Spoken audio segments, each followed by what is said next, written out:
Ola, o meu nome é Andrea, enfermera de rehabilitación cardíaca, e hoy vamos falar de como colocar un parche de nitroglicerina. Un parche de nitroglicerina sirve para tratar a angina de pecho e funciona dilatando os vasos sanguíneos para disminuir ese dolor e esa angina. Mira, un parche é así, vale? O parche colocaríamos en zona subclavicular, ten que estar a zona limpia e seca, despegaríamos e colocaríase aquí, vale? Moi importante rotar as zonas, vale? Cada vez poñelo unha vez dun lado, outra vez de outro, para evitar irritaciones. É moi importante respetar o intervalo de colocación.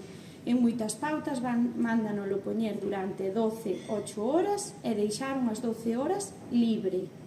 É moi importante respetar isto porque para evitar a tolerancia, xa que se temos o fármaco aplicado durante todo o día, podríamos generar tolerancia a ese fármaco, para evitar irritaciones e tamén aumentaríamos os efectos indeseados tendo posto máis horas do normal, como cefaleas, mareo, hipotensión. En caso de ter moitos síntomas secundarios, habría que consultar con o noso médico.